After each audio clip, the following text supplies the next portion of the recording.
على سيدنا ومولانا محمد وعلى آل سيدنا ومولانا محمد وبارك وسلم صلاة والسلام عليك يا رسول الله صلی اللہ علیہ وسلم. نبی اور آل نبی پر ایک مرتبہ مل کر آواز بلند و بلند پاک پڑھیں اللهم صل على سيدنا ومولانا محمد وعلى آل سيدنا ومولانا محمد وبارك وسلم صلاة والسلام عليك یا سیدی یا رسول اللہ صلی اللہ علیہ وسلم. محترم بھائیو، آپ سب کو جشن غوث اعظم 11ویں شریف بہت بہت بہت بار ہو. اللہ تعالیٰ غوث اعظم کا فیضان ہم سب پہ جاری و ساری رکھے اور ہم سب کے ایمان کی حفاظت فرمائے. محترم بھائیو، یہ 11ویں شریف الحمدللہ جس کے ضمن میں آج ہم سنی مرکز مسجد گلبارگ میں حاضر ہیں، یہ صرف حیدرآباد میں نہیں ہوتا، انڈیا پاکستان میں نہیں ہوتا، بنگلہ دیش میں نہیں ہوتا، بلکہ آل اوور ورلڈ 11ویں شریف منائی جاتی ہے. جیسے میلاد النبی پوری دنیا میں منائی جاتی ہے، پوری دنیا کے خوش اخیرہ مسلمان میلاد النبی آل اوور ورلڈ مناتے ہیں. اور الحمدللہ حضور علیہ السلام کے وسیلے سے امام الاولیاء، اولیاء اللہ کے امام الاولیاء، سلطان الاولیاء حضور سیدنا غوث الاعظم شیخ عبد القادر جیلانی رضی اللہ تعالیٰ عنہ کی 11ویں شریف بھی پوری دنیا کے خوش عقیدہ سنی مسلمان مناتے ہیں. عراق کے، یمن کے، سیریا کے، پوری دنیا کے عرب ممالک سے لے کر امریکہ میں جو رہتے ہیں، وہاں سے لے کر ادھر رشیا تک جتنے خوش عقیدہ سنی مسلمان ہیں الحمدللہ سب 11ویں شریف مناتے ہیں. اور انشاءاللہ الرحمن صبح قیامت تک 11ویں شریف مناتے رہیں گے انشاءاللہ. اور غوث کے دامن سے جو وابستہ ہوتے ہیں تو کبھی بداخلہ نہیں ہوتے، کبھی گستاخ رسول نہیں ہوتے، کبھی گستاخ اولیاء نہیں ہوتے، گستاخ اہل بیت، گستاخ صحابہ نہیں ہوتے. یہ اللہ تعالیٰ کا کرم ہے غوث اعظم کے مریدوں پر. محترم بھائیو، اولیاء اللہ یہ اللہ کے دوست کی جمع، ایک یعنی ولی، ایک سے زائد ہو تو اولیاء. اولیاء اللہ کی تعریف میں اللہ تعالیٰ نے قرآن پاک میں ارشاد فرمایا الا ان اولیاء اللہ لا خوف علیہم ولا هم يحزنون، کہ بے شک جان لو کہ اللہ کے ولیوں کو نہ کوئی خوف ہوگا اور نہ وہ غمزدہ ہوں گے. حشر کے میدان میں انبیاء فکر مند ہوں گے کہ ہاں آج ہماری امت جنت میں جائے گی یا جہنم میں جائے گی، اور گناہگار خوف میں ہوں گے کہ آج کیا ہوگا، اتنے گناہ کر کے آئے ہیں میدان محشر ہے، آج اللہ کا خوف ہے کہ اب کیا ہوگا. لیکن اولیاء اللہ جو ہے نہ ان کو جہنم کا خوف ہے اور نہ یہ نبی ہے کہ ان کی امت کے بارے میں فکر ہو. تو یہ ایسی جماعت ہے کہ نہ ان کو خوف ہے اور نہ ہی ان کو غم ہے، اور یہ اللہ کے ولی ہیں. اور حدیث پاک میں ہے من عادا لی ولیا فقد آذنت بالحرب. یہ حدیث قدسی ہے. حدیث قدسی اس حدیث کو کہتے ہیں جس کو فرمانے والا پروردگار عالم ہوتا ہے، اس کو روایت کرنے والے محمد رسول اللہ صلی اللہ علیہ وسلم ہوتے ہیں. عام حدیث ہے تو جس کو سرکار نے بیان فرمایا وہ حدیث ہے. حدیث قدسی اللہ تعالیٰ ارشاد فرما رہا ہے، سرکار فرماتے ہیں اللہ تعالیٰ نے ارشاد فرما رہا ہے. ایک تو قرآن ہے اللہ کا کلام، ایک یہ ہے کہ آقا علیہ الصلوۃ والسلام فرماتے کہ اللہ تعالیٰ یہ فرماتا ہے. اس کو کیا کہتے ہیں؟ بولیے حدیث قدسی. بولیے حدیث قدسی. حدیث قدسی یہ اللہ کا فرمان ہوتا ہے. اس کو روایت کرنے والے مصطفیٰ کریم صلی اللہ علیہ وسلم ہوتے ہیں. آقا علیہ السلام فرماتے ہیں من عادا لی ولیا، جس نے میرے ولی سے دشمنی کی، فقط آذنت بالحرب، بس میں اس سے اعلان جنگ کرتا ہوں. یہ کون فرما رہا ہے؟ بولیے اللہ تعالیٰ فرما رہا ہے. تو جو اللہ کے ولی سے اگر کوئی دشمنی کرے تو اللہ تعالیٰ کیا فرما رہا ہے؟ میں اس سے اعلان جنگ کرتا ہوں. تو اللہ سے جنگ کر کے کون جیت سکتا ہے؟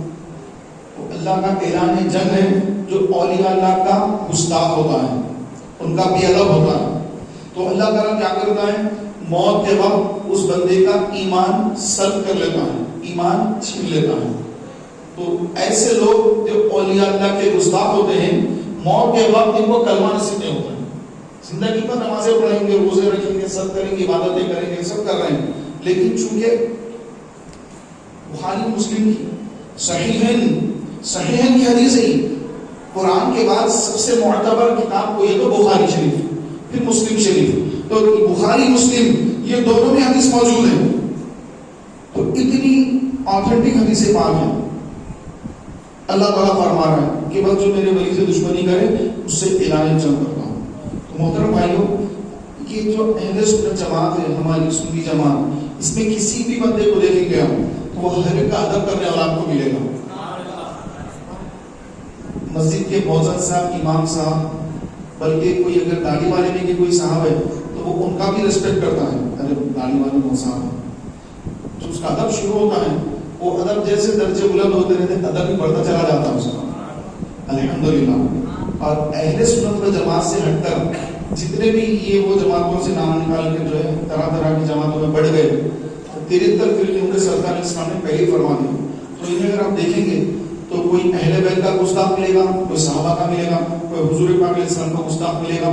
تو ایسے بدبخت بھی ہیں جو رب تعالیٰ کے بھی گستاخ ہیں، گستاخی انہوں نے رب تعالیٰ کی بھی کی ہے. تو ایسے ایسے گستاخ ہیں، لیکن ہم اپنی قسمت پر فخر کیوں نہ کریں کہ اللہ نے حضور علیہ السلام کی امت میں پیدا فرمایا، نہ ابراہیم علیہ السلام نہ موسیٰ علیہ السلام، بلکہ اپنے حبیب کی امت میں پیدا فرما کر اہل سنت پہ رکھ کر غوث کے دامن سے وابستہ کر دیا.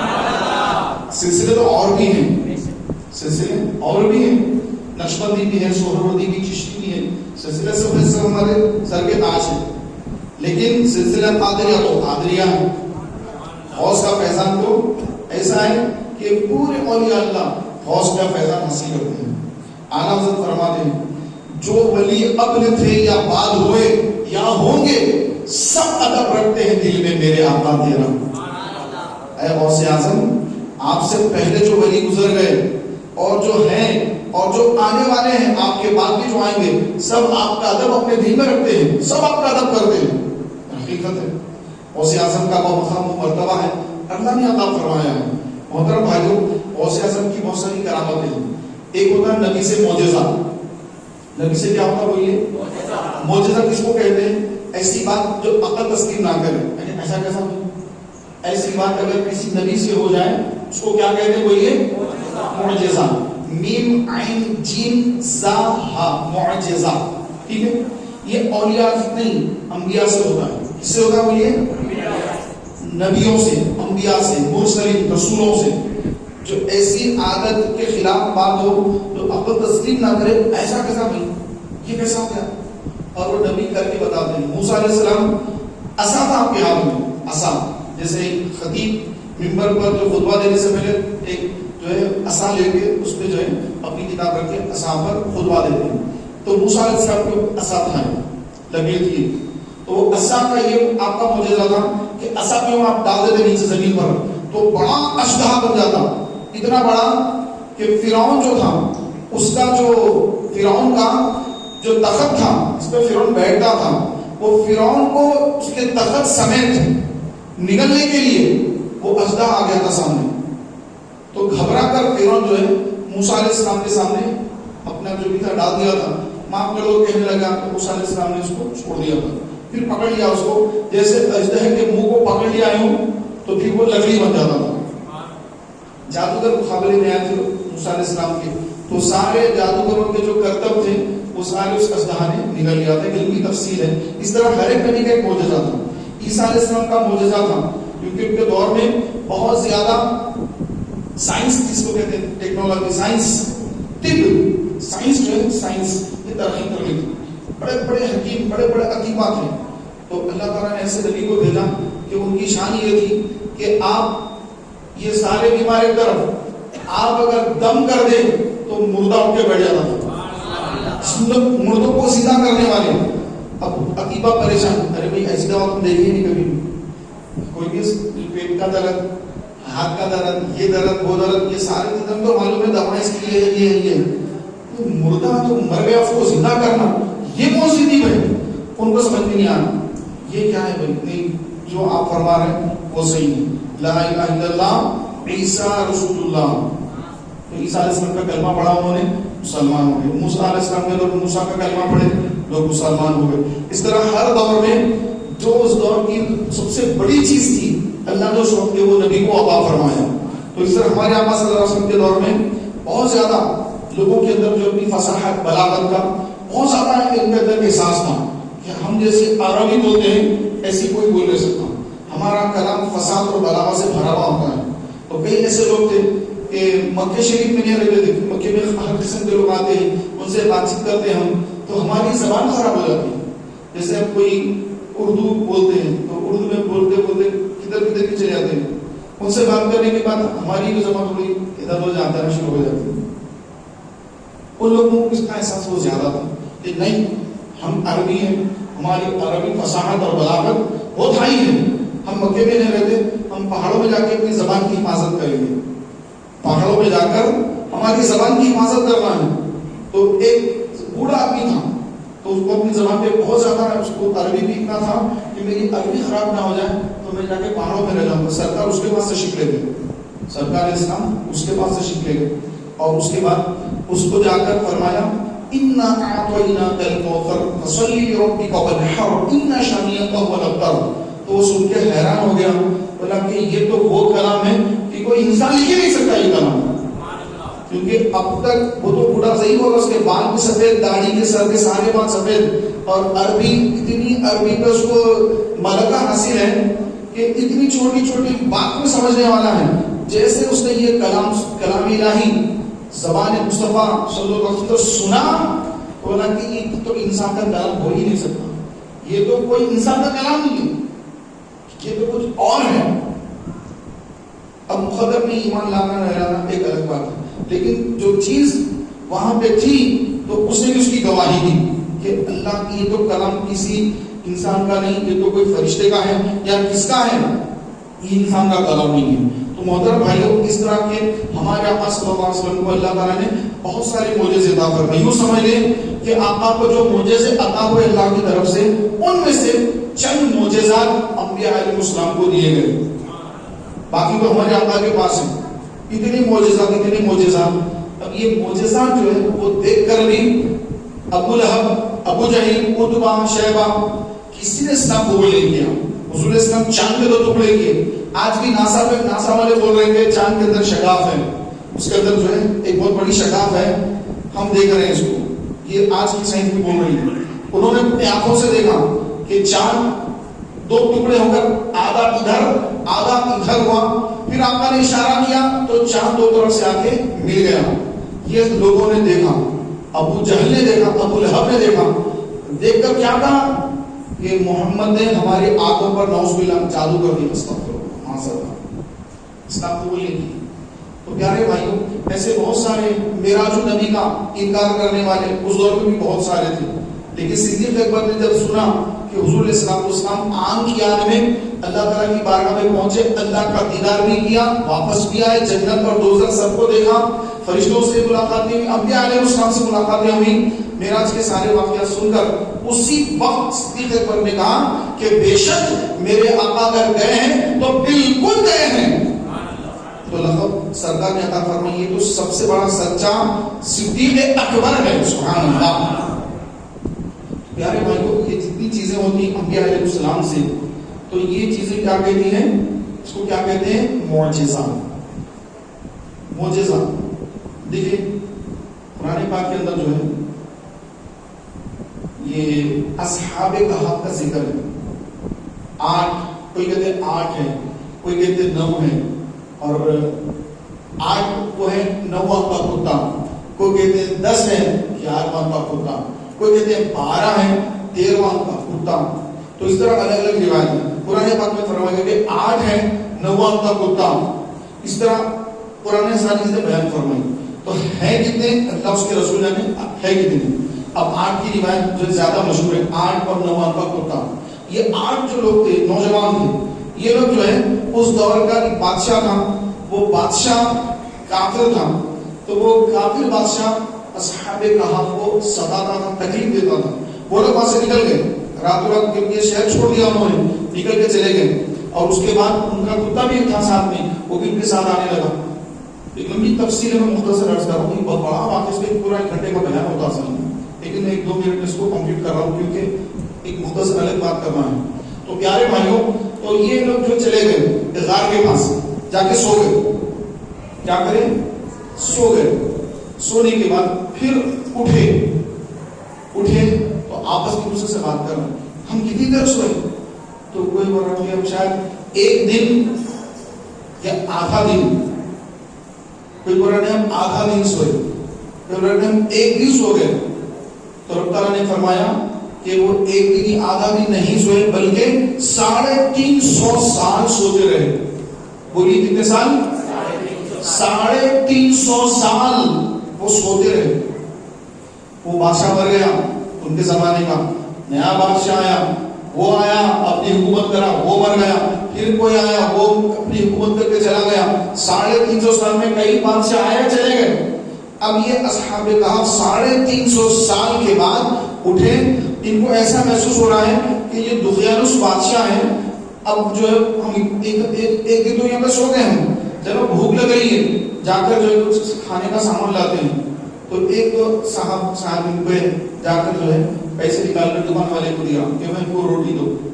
اس نے جب دیکھا کہ یہ سکہ، یہ تو 350 سال پرانا 400 سال پرانا سکہ، یہ تو بولے یہ آپ کو کہاں سے ملا؟ تو لوگوں نے کہا کہ یہ تو پکا ہی سکہ.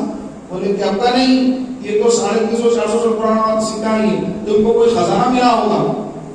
تو انہوں نے کہا کہ کوئی خزانہ نہیں ملا. بولے یہ تو دقیانوس کے زمانے کا بات دور کا ہی ہے، وہ تو مر گیا، اس کے بعد فلاں بادشاہ بنا، اس کے بعد وہ بنا، اس کے بعد یہ بنا، اس کے بعد یہ بنا، یہ چل رہا ہے. تو انہوں نے کہا اچھا ٹھیک ہے، یہ دے دو، ہمیں روٹی کی حاجت نہیں. وہ پیسے لے کر وہ آگے واپس اپنے ساتھی کے پاس، اور آ کر پھر اللہ نے ان پر نیند کا غلبہ مسلط کر دیا. تو پھر وہ پھر دوبارہ سو گئے. ابھی بھی سو رہے ہیں، ابھی بھی سو رہے ہیں. فرشتوں کے کروٹیں بدلتے رہتے ہیں، ابھی بھی سو رہے ہیں. سرکار سیدھے عالم صلی اللہ علیہ وسلم نے خبر دی کہ وہ ابھی بھی سو رہے ہیں اور قرب قیامت اٹھیں گے. تو پیارے بھائیوں، اللہ تعالیٰ جس کے لیے چاہے وقت کو کم کرنا ہے، جس کے چاہے وقت کو بڑھا دیتا ہے. اصحاب کہف کے لیے اللہ نے وقت کو کم کر دیا. دنیا کے لیے 350 سال ہے، ان کے لیے کتنا ہے؟ 1 دن یا آدھا دن. یہ اللہ کے لیے کوئی مشکل نہیں ہے. اور قرآن پاک میں فرمایا گیا جب اللہ کسی چیز سے فرماتا کہ ہو جا تو وہ چیز ہو جاتی ہے. کن ہو جا فیکون، وہ چیز ہو جاتی ہے. تو یہ وقت آپ سمجھ رہے ہیں، ایک کو 350 سال سلا دیا، زمانے گزر گئے، ان کو محسوس ہونا 1 دن یا آدھا دن، اور ساری دنیا 350 سال میں چل رہی ہے. تو پیارے بھائیوں، اور بھی حضرت عزیر علیہ السلام کے بارے میں، عزیر علیہ السلام، ان کے پاس ایک گدھا بھی تھا اور کچھ کھانے کا پھل فروٹ سامان تھا اور کچھ جوس وغیرہ ان کے پاس تھا. آپ نے اللہ تعالیٰ سے عرض کیا کہ یا اللہ، یہ قیامت کے روز لوگ کیسے اٹھیں گے، کیسا دن ہوگا؟ تو آپ نے اس کے بارے میں اللہ تعالیٰ سے کچھ سوالات کیے. تو اللہ تبارک و تعالیٰ نے آپ کو نیند کا غلبہ دیا، آپ سو گئے. آپ کا گدھا قریب میں تھا، وہیں ٹھہرا تھا، آپ کے کچھ پھل فروٹ تھے، کچھ جوس وغیرہ تھا، کھانے پینے کی چیزیں رکھی گئی، آپ سو گئے. جب آپ اٹھے تو آپ نے اللہ تعالیٰ سے فرمایا کہ یا اللہ، میں کتنی دیر سویا؟ شاید تھوڑی دیر سویا ہوں گا.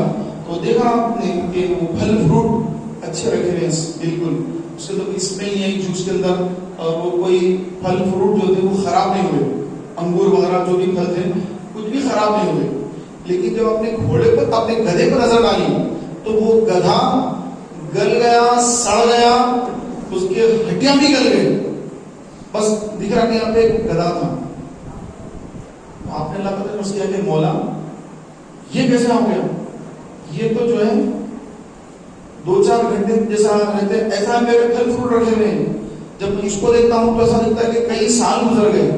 تو رب تعالیٰ نے فرمایا کہ تو نے صحیح کہا، یہ جو ہے ہم نے اس کو 2-4 ساعتیں ہی رکھی اس کے لیے، یعنی 2-4 گھنٹے اس کے لیے ہم نے رکھا، اور اس کے لیے ہم نے 100 سال کا کر دیا.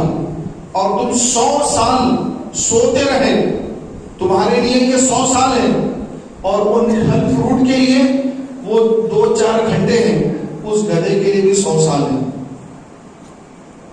سمجھ میں آ رہا نا؟ جب اللہ تعالیٰ 100 سال کے گزار دیتا ہے کسی کے لیے تو کسی کے لیے وہ 2-4 گھنٹے گزرتے ہیں. آپ 100 سال سوتے رہے جاگے تو آپ فرما رہے کہ میں 2-4 گھنٹے آرام کر کے آؤں گا. رب نے فرمایا کہ ہاں یہ 2-4 گھنٹے جو یہ پھل فروٹ 2-4 گھنٹے آرام 2-4 گھنٹے کے ہیں بھی. اور یہ گدھا یہ 100 سال اس کو ہو چکے ہیں, یہ گل گیا, یہ سڑ گیا, یہ ختم ہو گیا, اور آپ 100 سال تک سوتے رہے. تو اب آئیے غوث پاک کی اس کرامت کی طرف جس پہ وہابیوں کو, دیوبندیوں کو, بدعقیدوں کو بڑا اعتراض ہوتا ہے اور سنیوں کا مذاق بھی اڑاتے ہیں, کیونکہ ان کو نہ معجزہ معلوم, نہ ان کو کرامت معلوم, ان کو کچھ نہیں معلوم. یہ بیچارے جو ہے ہر چیز ظاہر بھی چاہتے ہیں, ہر چیز جیسا صحیح ہو دکھے تو بس یہی معجزہ وغیرہ ان کو سمجھ ہی نہیں آتی. معجزہ کیا ہوتا ہے, کرامت کیا ہوتی ہے, اور استدراج کیا ہوتا ہے, ان کو کچھ خبر نہیں ہوتی ہے. یہ اہل ظواہر ہیں, ظاہر کو دیکھتے ہیں بس, باطنی کیفیت ان کو پتہ ہی نہیں ہوتی. غوث پاک کی کرامت ہے, غوث اعظم کی ایک کرامت ہے کہ آپ دریا دجلہ کے پاس تشریف لائیں تو ایک ضعیف خاتون, ایک بڑھیا جو ہے وہ رو رہی تھی, تو آپ اس سے فرمایا کہ میں بڑھیا کیوں رو رہی ہوں؟ تو کہا کہ میری بیٹے کی شادی کی مشروع واقعہ آپ نے 12 یہ کرامت سنی ہے. تو بڑھیا سے آپ نے فرمایا کہ کیوں رو رہی؟ تو اس نے کہا کہ میرا ایک بیٹا تھا, تو بازو والے قریب کے گاؤں میں نے جو ہے اپنے بیٹے کی شادی کر دی تھی. میرا بیٹا گیا, بارات لے کر گیا, شادی ہو گئی, اور جب واپس آ رہے تھے تو دریا میں توغیانی آ گئی, اور دریا کا جو پہاڑ تھا بڑا چوڑا تھا, توغیانی بھی آ گئی, تو وہ کشتی ڈوب گئی جس میں میرا بیٹا جو دلہا بنا تھا اور میری بہو اور سارے باراتی جو کشتی میں سوار تھے سب کے سب پانی میں ڈوب کر مر گئے, اور میں ان کا غم برداشت نہیں کر رہی ہوں, مجھ سے برداشت نہیں ہو رہا ہے. تو میں روزہ آ کے روتی ہوں, لیکن میرا بیٹا جو تھا وہ تو مر کر 12 سال ہو گئے. تو غوث پاک نے فرمایا کوئی بات نہیں, کوئی بات نہیں, میں اللہ سے دعا کروں گا تمہارے لیے. تو غوث پاک نے اللہ تعالیٰ کی بارگاہ میں دعا کی کہ اے اللہ اس بڑھیا کے بیٹے کو جو دلہا تھا اور اس کی بہو کو جو دلہن تھی اور جو باراتی کشتی میں آ رہے تھے, یا اللہ ان سب کو تو دوبارہ زندہ فرما دے. تو غوث پاک کی دعا ہو رہی ہے لیکن کوئی دریا میں ہلچل نہیں ہے.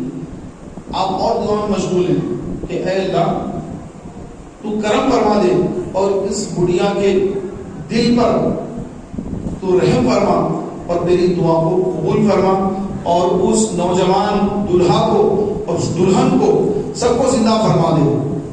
تو پیارے بھائیوں کوئی ہلچل نہیں ہو رہی. پھر آپ نے اور دعائیں کی اللہ کی بارگاہ میں. اس کے بعد دور سے کشتی نظر آنے لگے لوگ, سبحان اللہ, دور سے کشتی نظر آ رہی. وہی کشتی جو 12 سال پہلے ڈوبی تھی اللہ نے اس کو دوبارہ پانی کی سطح پر نمودار فرما دیا, اور لوگ دیکھ رہے کہ واقعی کشتی آ رہی ہے. اور وہی کشتی 12 سال پہلے کی وہی کشتی جس کی سجاوٹ تھی, دولہا کہاں بیٹھا تھا دولہا وہیں بیٹھا ہوا ہے, دلہن کہاں بیٹھی دلہن وہیں بیٹھی ہے, باراتی پورے اور وہی خوشی اور وہی ماحول میں وہی باراتی اور وہی دلہن دولہا وہ کشتی آ رہی ہے. دیکھ دیکھتے قریب یہاں تک کے کنارے لگی. بڑھیا دیکھ کے حیران ہو گئی کہ یہ کیسے ہو گیا, یہ کیسے ہو گیا. تو پیارے بھائیوں یہ کرامت ہے, یہ غوث کی کرامت ہے. نکالا تھا پہلے تو ڈوبے ہوئوں کو, نکالا تھا پہلے تو ڈوبے ہوئوں کو, اور اب ڈوبتوں کو بچاؤ سے اعظم, اور اب ڈوبتوں کو بچاؤ سے اعظم. یہ شعر کس کا ہے؟ اعلیٰ حضرت کے بھائی جان مولانا حسن رضا قاسم رحمۃ اللہ علیہ. آپ نے لکھا نکالا تھا پہلے تو ڈوبے ہوئوں کو, اور اب ہم جیسے گناہگار کو جو گناہوں کے دلدل میں ڈوب رہے ہیں, اور اب ڈوبتوں کو بچاؤ سے اعظم. پیارے بھائیوں تو یہ 12 سال جو ہے کوئی بڑی بات نہیں اللہ تعالیٰ کے لیے. 350 سال اصحاب کہف سوتے رہے, ان کو ایسا محسوس ہو رہا ہے کہ ایک دن یا آدھا دن ہوا, یہاں صدیاں گزر گئی، 350 صدیاں ہو گئی، اور 100 سال تک اللہ کے نبی حضرت عزیر علیہ السلام آرام فرماتے رہے. 100 سال ان کے لیے گزر گئے، پھل فروٹ تر و تازہ رکھے ہوئے، نہ فریج تھا اس زمانے میں، نہ کوئی اور ایسے آلے دے کے اس کو ٹھنڈا رکھا جا سکے. 100 سال تک رہتا بھی کہاں سے؟ لیکن آپ کا جو گدھا تھا، سواری تھی، وہ مکمل ختم ہو گئی، 100 سال گزر گئے. تو اللہ کے نبیوں کے لیے 350 سال، اللہ کے نیک بندوں کے لیے 350 سال یا 100 سال تو کوئی معنی نہیں رکھتے. اللہ جس کے لیے چاہے وقت کو بڑھا دے، جس کے لیے چاہے وقت کو کم کر دے. اب وہ یہ تو 12 سال کا معاملہ ہے. 12 سال پہلے وہ کشتی میں ڈوبی تھی، تو 12 سال اگر غوث پاک 12 سال کی ڈوبی ہوئی کشتی کو نکال لے تو کون سی بڑی بات ہے. سبحان اللہ. کہ مسلمانوں کے پاس جو ہے، غوث پاک کے پاس عیسائی آ گئے، بولے کہ آپ اسلام کے اندر ایک حدیث ہم نے سنی مسلمانوں کی، آپ کے نبی نے فرمایا کہ میری امت کے انبیاء اولیاء اللہ کے مثل ہوں گے. اب بنی اسرائیل کے انبیاء کے مثل ہوں گے. یہ بچے کو ڈسٹرب کرتے تو کوئی بھائی نہیں، میری امت کے اولیاء بنی اسرائیل کے انبیاء کے مثل ہوں گے. بنی اسرائیل جو ہے یعنی حضرت اسحاق علیہ السلام سے جو نسل چلی کو بنی اسرائیل کہتے ہیں. اور بنی اسماعیل ابراہیم علیہ السلام کی تو دوسرے شہزادے حضرت اسماعیل علیہ السلام ہیں، ان سے جس میں ہمارے آقا علیہ السلام بھی ہے. یہ بنی اسماعیل ہے اور وہ بنی اسرائیل ہے. تو آقا علیہ السلام نے فرمایا میری امت کے علماء بنی اسرائیل کے انبیاء کے مثل ہوں گے. تو عیسائی لوگ آ کر کہنے لگے کہ عبد القادر جیلانی کہ آپ بھی امت کے اولیاء میں علماء میں سے ہیں، تو ہمارے جو انبیاء تھے بنی اسرائیل کے مردوں کو زندہ کرتے تھے، تو آپ بھی اسی کوئی کرامت کر کے بتائیے. تو غوث پاک نے فرمایا ٹھیک ہے، تو کون سی کرامت دیکھنا چاہتے ہو؟ آپ نے فرمایا، لوگوں نے کہا کہ فلاں جو قدیم قبرستان ہے بغداد کا، وہاں چلیے اور جو سب سے پرانی خبر ہے اس میں جو مردہ ہے اس کو زندہ کر کے بتائیے، کیونکہ ہمارے نبی عیسیٰ علیہ السلام مردوں کو زندہ کر دیتے تھے. آپ نے 4 مردوں کو زندہ کیا، جس کو آنکھ نہ ہو، بالکل سپاٹ ہوئی ہو، تو اس پہ آپ پھونک مارتے تو حلقے بھی بن جاتے، اس میں آنکھیں بھی آ جاتی تھی. تو عیسیٰ علیہ السلام کے بڑے بڑے معجزات ہیں. تو لوگوں نے کہا کہ ہمارے نبی عیسیٰ علیہ السلام تو مردوں کو زندہ کرتے تھے، تو آپ بھی کسی مردے کو زندہ کر کے بتائیے. تو آپ نے فرمایا ٹھیک ہے. اب بغداد کے قبرستان، قدیم قبرستان میں جانے کے بعد عیسائیوں نے کہا کہ کوئی سب سے قدیم قبر نظر آ رہی ہے، آپ اس کے اندر جو مردہ ہے اس کو زندہ کر کے بتائیے. اور یہ کرامت الحمدللہ اہل سنت زمانے سے بول رہے ہیں اور قیامت تک بولتے رہیں گے انشاءاللہ. اور آپ نے بھی اس کو ہر 11ویں شریف میں تقریر سنا ہوگا اور آپ بیان بھی کرتے ہوئے اس جگہ پر. تو ہم تبرکن جو ہے الحمدللہ اپنا ایمان تازہ کرنے کے لیے بار بار یہ کرامتیں الحمدللہ بیان کرتے ہیں، سنتے رہتے ہیں. تو پیارے بھائیوں، بارہا ہم بتاتے بھی، بارہا ہم سنتی بھی رہتی ہے، لیکن ہر بار اللہ کے فضل سے غوث پاک کی کرامت ہے کہ نیا مزہ آتے رہتا ہے. سبحان اللہ. تو آ کر جو ہے جب لوگوں نے کہا کہ اس قبرستان کا جو پرانی قبر اس میں سے زندہ کر کے بتائیے، آپ نے نظر ڈال کے فرمایا یہ گویا تھا، گاتا تھا، کیا اس کو گاتے اٹھاؤں یا ایسے اٹھاؤں؟ لوگوں نے کہا کہ ہاں گاتے اٹھائیے. تو اب جو ہے وہ جو بھی گانے اس زمانے کا پتہ نہیں کون سی لینگویج تھی اس کی، کیا گاتا تھا، تو غوث جانے اور وہ جانے. تو پیارے بھائیوں، آپ نے کیا کیا؟ عیسیٰ علیہ السلام کیا کرتے تھے؟ قم بإذن اللہ، مردے سے فرماتے، میت کے پاس آ کے فرماتے قم بإذن اللہ، اٹھ اللہ کے حکم سے. قم یعنی اٹھ، بإذن اللہ اللہ کے حکم کے ساتھ، اللہ کے حکم سے اٹھ. تو غوث پاک کیا فرمائے؟ مردہ جو میت جو قبر تھی، قبر پر آ کر آپ نے اپنا پیر لگایا، پیر ٹچ کیا، آپ نے اس کو ٹھوکر ماری اور فرمایا قم بإذنی، اٹھ میرے حکم سے، اٹھ میرے حکم سے. دماغ تو یہی لکھا ہوا ہے، پاس وقت میں قم بإذن اللہ بھی لکھا ہوا ہے، لیکن زیادہ اس طرح لکھا ہے اٹھ میرے حکم سے. خبر شک ہو گئی، اور وہ جو مردہ تھا، جو گویا تھا، وہ اس کا فیورٹ جو بھی گانا تھا وہ گاتے گاتے اٹھ کے بیٹھ گیا. اور کہا کیا قیامت قائم ہو گئی؟ آپ نے فرمایا نہیں، ابھی قیامت قائم نہیں ہوئی ہے، یہ تو لوگوں کے کہنے سے تمہیں اٹھایا گیا ہے۔ تو اب اس نے کہنے لگا کہ دیکھو بھائی، میں تو جو ہے اسلام قبول نہیں کرا تھا، اسلام کے بارے میں مجھے معلومات نہیں تھی، میں تو کفر پہ مرا، اور جب سے مرا مجھے عذاب ہو رہا ہے۔ کچھ دیر پہلے فرشتے میرے پاس آئے اور آ کر کہا کہ اس کو اٹھاؤ، اس کا عذاب ختم کر دو۔ شیخ عبد القادر جیلانی کے بلاوے پر اس کو باہر نکالا جا رہا ہے، سبحان اللہ۔ تو نے سارے مجمع سے کہا کہ اے لوگوں آؤ، اور عبد القادر کے ہاتھ پر اسلام قبول کر لو۔ تو پیارے بھائیوں، جتنے وہاں پہ لوگ تھے تو سارے کے سارے کچھ کو چھوڑ کر آ کے غوث پاک کے ہاتھ پر اسلام قبول کر لیا، اور اسی وقت خادری بھی بن گئے، سبحان اللہ۔ تو انہی قوم میں سے پیارے بھائیوں صلاح الدین ایوبی رحمۃ اللہ تعالیٰ نے، کرد قوم، وہ کرد قوم تھی، علاقہ کردستان تھا، تو اسی علاقے کے تھے فاتح بیت المقدس حضرت سلطان صلاح الدین ایوبی رحمۃ اللہ تعالیٰ علیہ۔ تو آپ اسی خاندان سے، اسی قبیلے سے ہیں، تو پھر سبحان اللہ لوگوں نے اسلام قبول کیا، اور ایسی پرہیزگاری، ایسا تقوی اس کرد قوم کے اندر آیا کہ ان کی خواتین نے، ان کی ماؤں نے ایسے بچوں کو دنیا میں لائے کہ جو سلطان صلاح الدین ایوبی بنے اور بیت المقدس کو فتح فرمائے۔ یہ سارا فیضان کس کا بولیے؟ یہ غوث اعظم کا فیضان ہے۔ جب صلاح الدین ایوبی رحمۃ اللہ علیہ دنیا میں تشریف لائے، کچھ سال کے تھے، تو ان کے والد گرامی غوث پاک کی بارگاہ میں لے کر آئے صلاح الدین ایوبی کو۔ تو صلاح الدین ایوبی رحمۃ اللہ علیہ کو حضور غوث اعظم نے دیکھا، غور سے دیکھا، سر پہ ہاتھ رکھ دیا، فرمایا کہ اللہ تعالیٰ اس لڑکے سے اسلام کی ایک عظیم فتح کرائے گا، اس کے ہاتھ پر بیت المقدس فتح ہوگا۔ غوث پاک نے یہ پہلے فرما دیا، اور انہی کی دعائیں، انہی کا فیضان ہے کہ الحمدللہ بیت المقدس کو فتح کرانے والے بھی سنی تھے، سبحان اللہ، غوث کے چاہنے والے تھے۔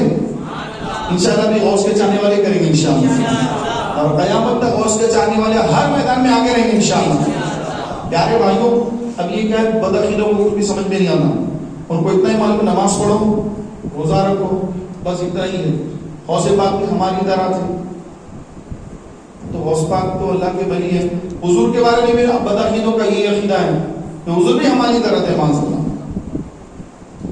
امی تھے، نعوذ باللہ۔ ایسا لفظ نبی کے لیے استعمال کرتے ہیں، نبی اعلیٰ حضرت نے بھی جو امی کا ترجمہ کیا، اعلیٰ حضرت نے بھی امی کا ترجمہ کیا۔ امی یعنی جو کسی سے پڑھے نہ ہو، تو وہ ایک امی کا معنی کسی سے پڑھے نہیں، تو اعلیٰ حضرت نے کیا ترجمہ کیا؟ بے پڑھے۔ کسی نے حضور کو پڑھایا ہی نہیں، کون پڑھائے گا حضور کو؟ حضور کو کوئی پڑھا سکتا ہے؟ کوئی نہیں پڑھا سکتا۔ تو اعلیٰ حضرت نے کیا ترجمہ کیا؟ بے پڑھے۔ بدعقیدوں نے کیا کہا؟ نعوذ باللہ، ان پڑھ، ان پڑھ تھے۔ آپ کے والد صاحب کو کوئی بولے آپ کے ابا ان پڑھ تھے، آپ کے والد صاحب ان پڑھ تھے، آپ کو اچھا لگے گا، اور حقیقت تو ان پڑھ تھے ہوں گے، ان کو لکھنا پڑھنا نہیں آتا تھا۔ ان کو بھی اگر بولے واقعی جو ان پڑھ ہو، جس کو نہ لکھنا آتا ہو، نہ پڑھنا آتا ہو، کچھ بھی نہ آتا ہو، اس کے بیٹے کے سامنے اس کے والد کو کوئی بندہ کہے کہ آپ کے والد صاحب ان پڑھ تھے ہوں، تو آپ کہا گیا سب کے سامنے سے میری بےزتی گھٹی، والد صاحب کی بےزتی گھٹی، میری بھی بےزتی ہوگی اس کے اندر۔ تو یہاں پر انہی کا کلمہ پڑھنے والے اور انہی کی احادیث کو یاد کر کے مولانا اور جو ہے شیخ الحدیث بننے والے، پبلک کے اندر ارے ہم شیخ الحدیث ہیں، مولانا ہیں، فلاں ہیں، ہم مفتی ہیں، یہ ہے وہ ہے۔ کیسا بنے صاحب آپ یہ؟ ان کی حدیثیں پڑھ کے بنے نا، شیخ الحدیث لکھ رہے ہیں اپنے آپ، علامہ لکھ رہے ہیں، یہ سب حضور کی حدیثیں یاد کرنے سے ہی آپ مولانا بنے۔ اور اب آپ کی عقل کو کیا ہو گیا کہ آپ نبی علیہ الصلوۃ والسلام کی شان کی اس طرح بیان بھی کر رہے ہیں؟ ان کو کیا دشمنی حضور علیہ السلام سے پتا نہیں، کیوں ان کو اتنی دشمنی ہے؟ اس لیے میرے امام نے فرمایا، اور تم پر میرے آقا کی عنایت نہ سہی نجدیو، کلمہ پڑھانے کا بھی احسان ہے، انہیں جانا، انہیں مانا، نہ رکھا غیر سے کام، للہ وللہ الحمد میں دنیا سے مسلمان گیا. تو ان کو جو ہے کلمہ پڑھانے کا بھی ان کو جو ہے کوئی احسان ان کے اندر کچھ جو ہے چیز ہے ہی نہیں. نبی نے کلمہ پڑھا کے مسلمان بنایا. تو وقت تو کافی ہو رہا ہے، تو مختصر یہ ہے پیارے بھائیوں کہ الحمدللہ ہم اللہ کا شکر ادا کریں کہ اللہ نے ہمیں غوث کے دامن سے وابستہ رکھا ہے، اور اس غوث کی غلامی کا پٹا جو گلے میں اللہ نے ڈال دیا ہے، الحمدللہ اس کو ہم سلامت رکھیں گے. اور انشاءاللہ کسی بدعقیدہ سے ہماری کوئی دوستی محبت یا ان کو اپنا امام بنانا یا ان کے ہاتھوں کے ذریعے کھانا، ان کی دعوتوں کو اٹینڈ کرنا، اس سے ہم اپنے وجود کو بچائیں گے انشاءاللہ. کیونکہ ہم ہیں سرکار اسلام کے چاہنے والے، غوث پاک کے چاہنے والے، ہم سارے بزرگوں کے چاہنے والے. پیارے بھائیوں کل دن میں جو ہے 11ویں شریف کی فاتحہ ہوتی ہے، رات لگی تو یہ 11ویں شریف کی رات ہے، اس لیے الحمدللہ محفل رکھی گئی. تو آپ بھی اپنے گھروں میں 11ویں شریف بڑے دھوم سے منائیے. گھر کو جو ہے آپ چنا کلر جو کر سکتے زبردست کر کے گھر کو غسل دے کر، آپ بلکہ 12ویں میں نہیں کرنا تو 11ویں میں کر رہے ہیں. تو بھائی 12ویں میں بھی کرنا چاہیے تھا، 11ویں میں بھی کرنا چاہیے، کیونکہ غوث پاک کی 11ویں شریف ہے. تو گھر کو صاف ستھرا کر کے چنا پانی دو دن اب تو کلر چل رہا ہے اور نئے چیزیں نکلتے جا رہے ہیں. تو جو بھی آپ کر سکتے ہیں آپ زبردست طریقے سے کر کے آپ گھر کے اندر فاتحہ دلائیے، آپ کے خود کے گھر والوں کے لیے نہیں، اور کچھ بڑھ کے کرنا چاہ رہے ہیں، 4 دوستوں کو بلانا چاہ رہے ہیں، بہت اچھا ہے. 4 نہیں ہم 10 دوستوں کو بلا رہے ہیں اور اچھا ہے. 11 دوستوں کو بلا رہے ہیں اور اچھا ہے. 111 کو بلا رہے ہیں اور اچھا ہے. 211 اور اچھا ہے. 311 اور اچھا ہے. جتنوں کو چاہے بلائیے اور دھوم سے 11ویں شریف کیجیے اور لوگوں کو بتائیے کہ الحمدللہ ہم غوث اعظم کے چاہنے والے ہیں اور یہ 11ویں شریف کر رہے ہیں. آپ کے گھر میں جو بچے ہیں نا، چھوٹے چھوٹے بچے، وہ ان کو جو ہے ان کے ہاتھ سے اود ڈالنے لگائیے. الحمدللہ ہم اود ڈالنے والے ہیں. سبحان اللہ. بچوں کے ہاتھوں سے اود ڈلوائیے، ان کو پتا چلے کہ ہم اود جلانے والے ہیں. اود سے کیا خوشبو پھیلتی ہے اور باقی بہت ساری چیزیں آپ سمجھدار ہیں. سبحان اللہ. تو اود ڈالنے سے کیا ہوتا ہے؟ خوشبوئیں جو پھیل جاتی ہیں پورے گھر میں. اور آپ گھر کے باہر بھی جو ہے بڑا ایک اود دان لائیے، سمجھ رہے نا، اور اس میں فل اود بھر کے دھواں کر لیجیے.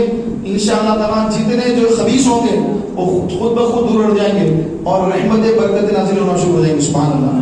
آپ علیہ السلام نے فرمایا کہ مغرب کے وقت پر لوبھان وغیرہ کا دھواں کیا کرو، اس سے جو کیڑے پتنگے وغیرہ یہ گھر سے دور چلے جاتے ہیں. تو غوث پاک کے نام سے اگر اود ڈالیں گے تو جتنے روحانی جراثیم میں دور بھاگ جائیں گے. سبحان اللہ. سمجھنا بات کو. تو خوب اود جلانا ہے، غوث کا جھنڈا گھر پہ لگانا ہے.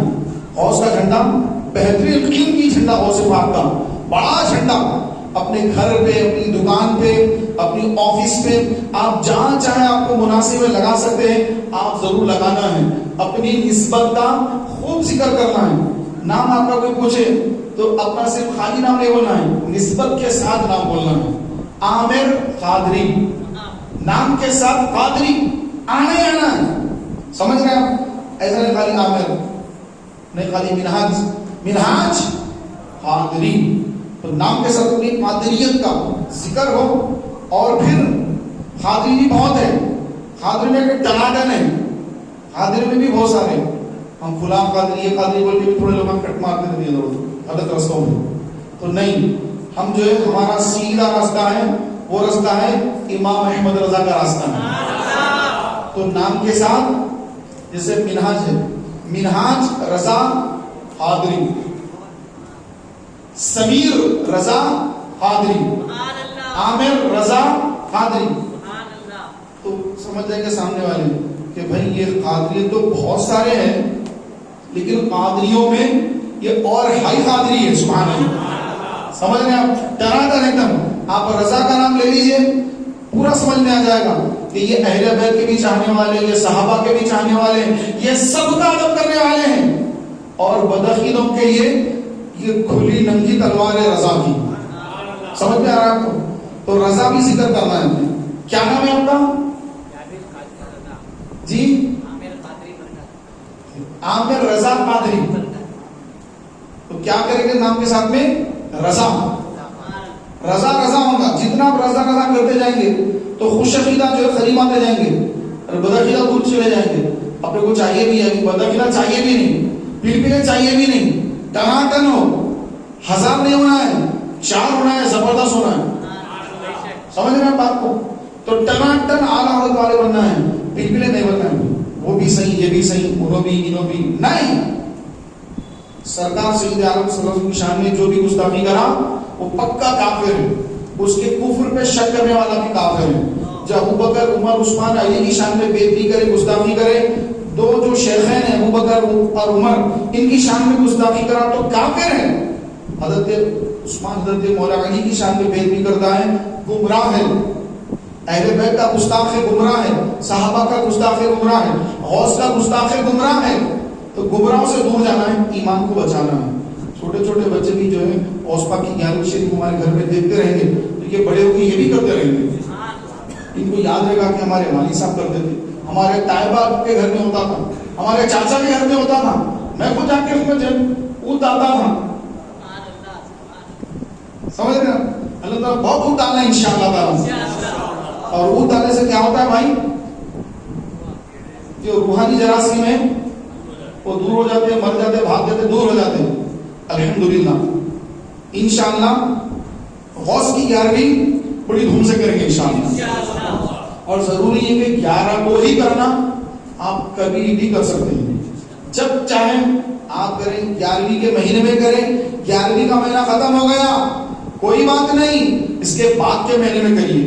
وہ بھی مہینہ ختم ہو گیا نہیں کر سکے, اس کے بعد کے مہینے میں کریے, جب چاہے کریے, لیکن کرنا پڑے دھوم سے انشاءاللہ. اللہ تعالیٰ کی بارگاہ میں دعا ہے کہ مولا تبارک و تعالیٰ غوث اعظم کے فیضان سے ہم سب کو مالا مال فرمائے, اور غوث پاک کے دربار کی اللہ تعالیٰ ہم سب کو حاضری نصیب فرمائے. آمین بجاہ النبی امین صلی اللہ علیہ وسلم. صلاۃ و سلام کے لیے